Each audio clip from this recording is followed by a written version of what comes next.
आज के इस दिन तिथि एवं तारीख में आपका अभिवादन है। एक बहुत बड़ी जटिल गहरी डिजीज नहीं है, ये छोटी सी बीमारी है।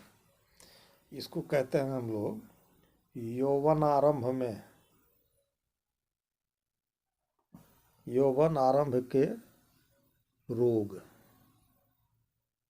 ये आपको नीचे 14 साल से लेकर 22-23 साल तक के बीच में ये चेहरे पर फुंसियों का आ जाना, जिसको बरड़ भी लोग देहात में बोलते हैं, या इसका सही नाम हिंदी मुहासा है। इसको पिंपल के भी नाम से लोग जानते हैं। 14 से लेकर 22 साल की उम्र के बीच में, चाहे लड़के हों या लड़कियां, ये अक्सर हुआ करता है। 100% सब में नहीं होता है, कुछ ही प्रतिशतों में होता है। होने का कारण क्या है?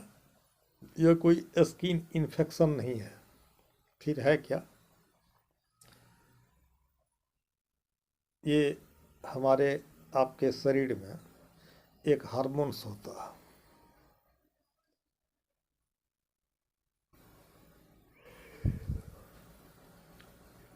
मेल फीमेल, वह भी 2 भागों में होता है, एक एस्ट्रोजन और एक प्रोजेस्टेरॉन। तो इन दोनों हार्मोन्स का बैलेंस बिगड़ने के बाद उसी का एक अल्टीमेटम कहिए या झांकी, चेहरे पर फुंसियां और बरर। ये तो कुछ होता है, इसको ऐसे थोड़ा सा नोच देने के बाद उससे हल्की सी पीप निकलती है। उसका और ऑप्शन है, ऐसे खूंट देने के बाद होता क्या है, तो उसमें महीन तार के रेशे के जैसा उसमें से पीप निकलता है, या किसी का रंग गुलाबी हो जाता है। इसी को हम लोग पिंपल्स कहते हैं। अब वैसे तो मान लीजिए भारत मेरा एक गांव का देश है।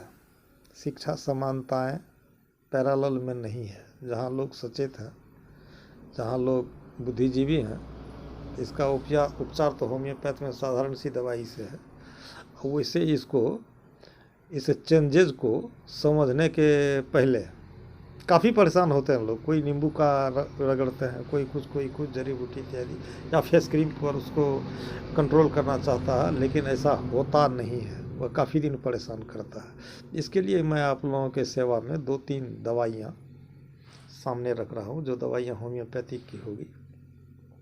सबसे तो पहला कि इसको ऐसे नोचने के बाद अगर इसमें थोड़ा सा लंबा और तार जैसा पीप निकले, इसकी सबसे पहली दवा है सल्फर आयोड 200।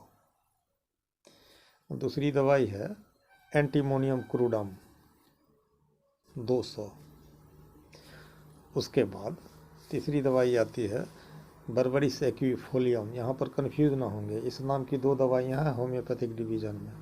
एक होता है बर्बरिस वेल्गारिस, जिसका काम भिन्न है, वह पहाड़ों के लस्सों से बनाया जाता है। लेकिन यहाँ है प्लांट किंगडम की एक दवाई बर्बरिस एक्विफोलियम। इस तीनों दवाइयों के मिक्सचर को, अगर पावर एक जैसा हो तो, अगर पावर एक जैसा नहीं हो तो फिर बर्बरिस एक्विफोलियम जो अभी वर्तमान मार्केट में उतरा हुआ है वह 3x पावर में है, तो फिर अलग। या नहीं, अगर 200 में मिल जाए तो इन तीनों दवाइयों के मिश्रण को 2-2 बूंद 3-3 बूंद जीभ पर लेने से, तो ये 2-4 महीने की मात्र बीमारी है। दवाई का नाम फिर से सुनिए, सल्फर आयोड एंटीम क्रूड और बर्बरिस एक्विफोलियम। एक चीज़ है, हमने कहा इस मुहासे का एक और ऑप्शन है क्या, तो गुलाबी जो होता है उसके लिए आर्सेनिक ब्रोमाइड आवश्यक है, लेकिन मेल पक्ष में, फीमेल में नहीं। अगर फीमेल में वही मुहासा गुलाबी हो तो वहाँ रेडियम ब्रोमाइड काम आएगा, और मेल में आर्सेनिक ब्रोमाइड काम आएगा। बस यही 4 दवाइयाँ हैं। चौथे का रेडियम ब्रोमाइड का, आर्सेनिक ब्रोमाइड का काम पड़े तो पड़े, लेकिन सल्फर आयोड एंटीम क्रूड बर्बरिस एक्विफोलियम 3 दवाई मोस्ट अर्जेंट है। अब इसके साथ बातें आती है, तो ये फोड़ा फुंसी ही ना। तो इसमें अगर थोड़ी सी थूजा ऑक्सीडेंटलिस का प्रयोग कर लिया जाता है तो आपत्ति कोई नहीं। यह फोड़े फुंसियों का दुश्मन होता है थूजा ऑक्सीडेंटल, पर इसका प्रयोग जनरली सोच समझ के करना चाहिए।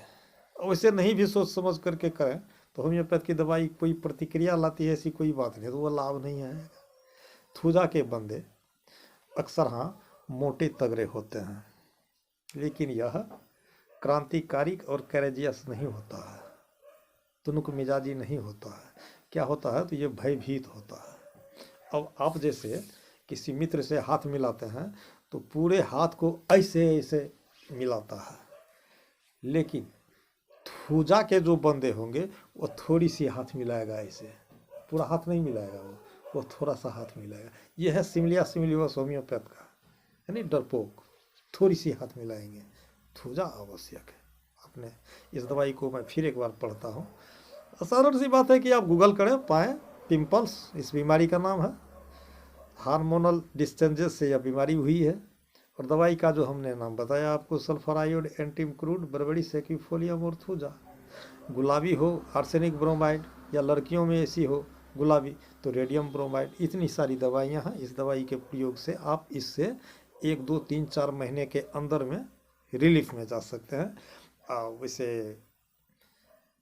और प्रयोग से कोई तो नींबू, कोई जड़ी बूटी, कोई फेस क्रीम से इसको कमांड करना चाहते हैं, ऐसा होता नहीं है। परेशानी ज़्यादा होती है। धीरे धीरे होती ही क्या है, 22 23 24 का उम्र पार जाने के बाद जब वह हार्मोन्स बैलेंस में आता है तो वह अपने आप भी ठीक हो जाता है। जब उतना धैर्य हो आपको तो फिर भी तो चेहरा खराब होता जा रहा है। इसलिए रोग घटे कछु औषध खाई।